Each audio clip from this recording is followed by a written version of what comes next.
I'm on team Let the Birth Rate Plummet to Hell for many reasons. I do not believe that this country is worthy of the sacrifice that goes into having babies as a woman in this country. And we're now at a demographic cliff. There are in excess of nearly 6 million women that did not have children last year, and I am here for it. When people were talking about 4B, they were acting like women just could not do it. They would not do it. But they are seeing an excess of nearly 6 million women that are saying, get someone else to do it. We have been talking about this in our circles. We've been talking about the reasons why women are opting out.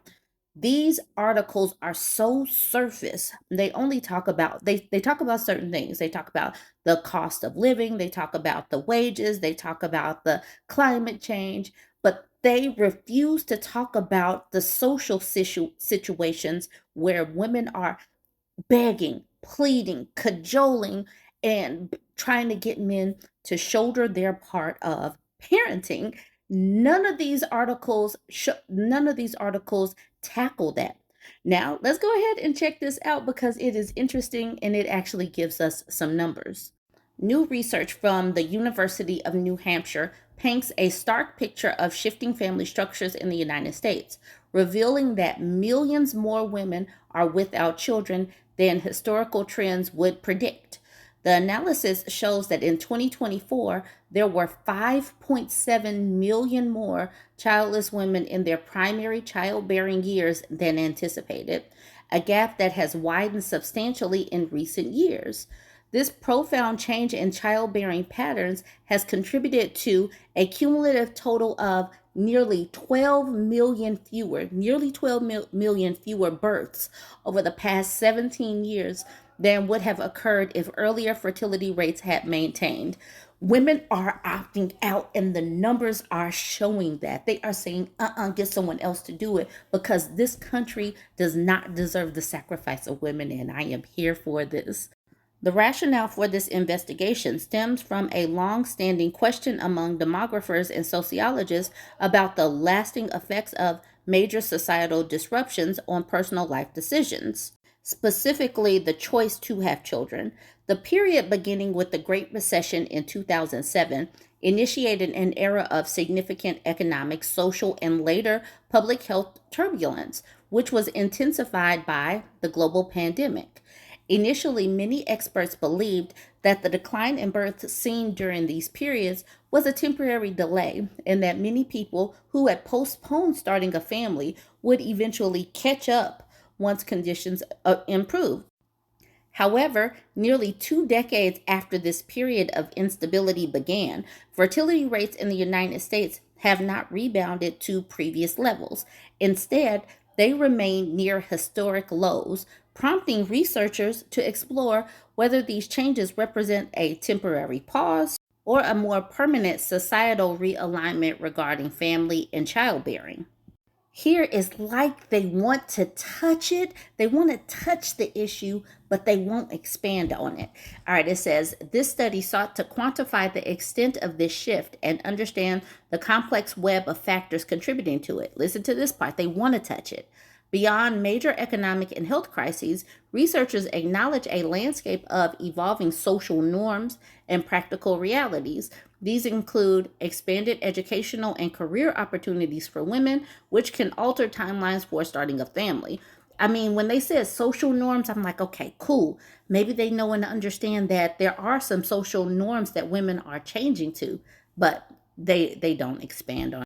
At the same time, practical considerations like the soaring cost of housing, the substantial expense of raising children, and limited access to affordable childcare and paid family leave present significant hurdles.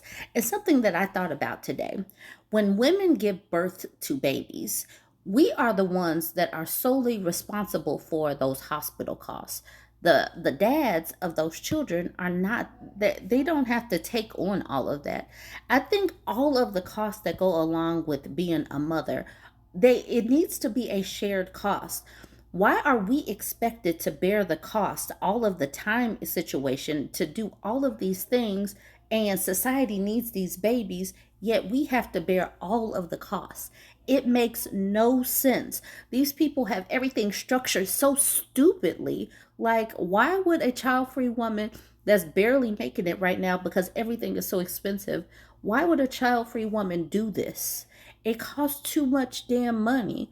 Changing patterns in relationships, such as declining marriage rates and shifts in cohabitation, also play a part.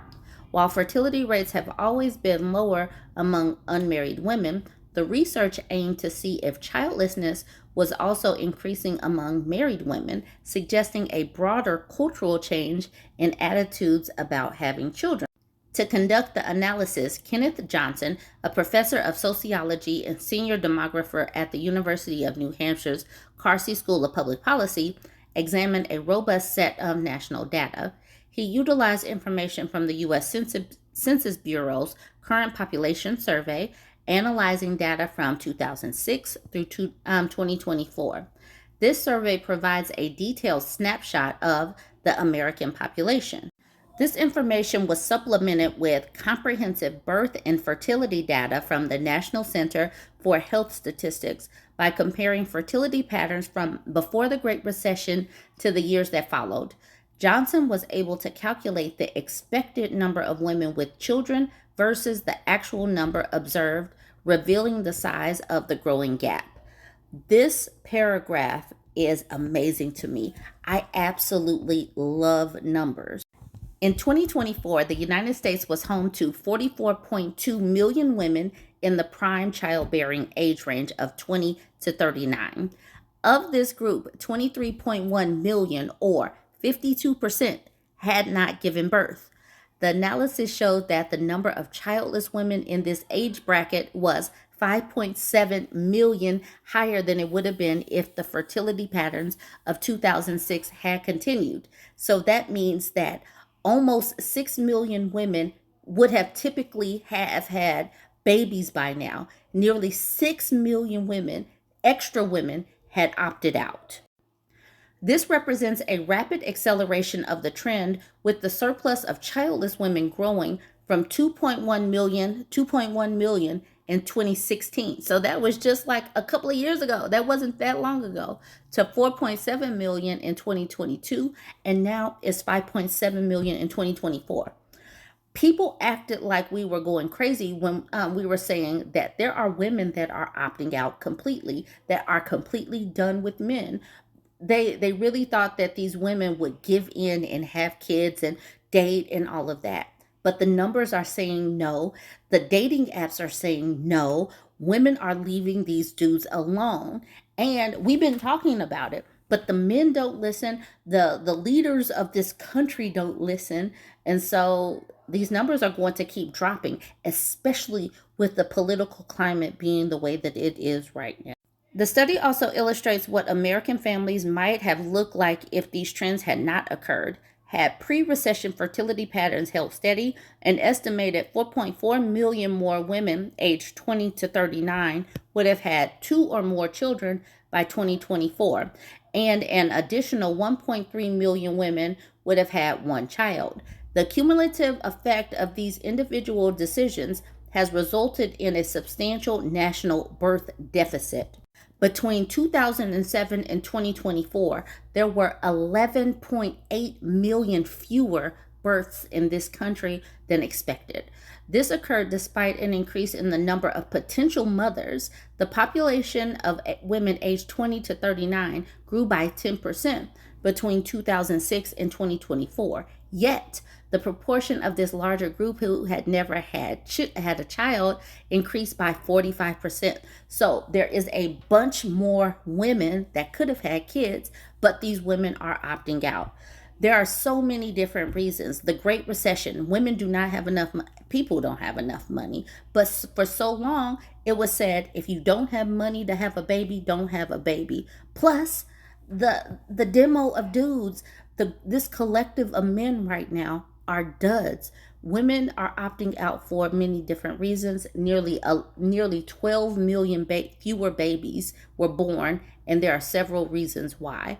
I'm going to end that there, but I do want to know, if you are a child-free woman and did this on purpose, What were your reasons? Weigh in. All right, Gen Z, these are adults under 30 years old. We thought we would ask a big picture question, what they think is most important to their personal definition of success. So we gave a whole bunch of different options here, and we asked folks in this poll, pick the 3 that you think are most important. The most commonly cited for Gen Z for success in life: to have a fulfilling job or career, to have the money to do the things you want to do. What was most surprising about this poll, though, was there were massive differences between how men and women in Gen Z answered, and there were huge differences politically. When you combine those two things, gender and politics in Gen Z, and you ask about what's important to success, they are worlds apart. Look at this. Men, Gen Z, men under 30 who voted for Donald Trump, what were they most likely to say makes for a successful life? Having children. Number 1.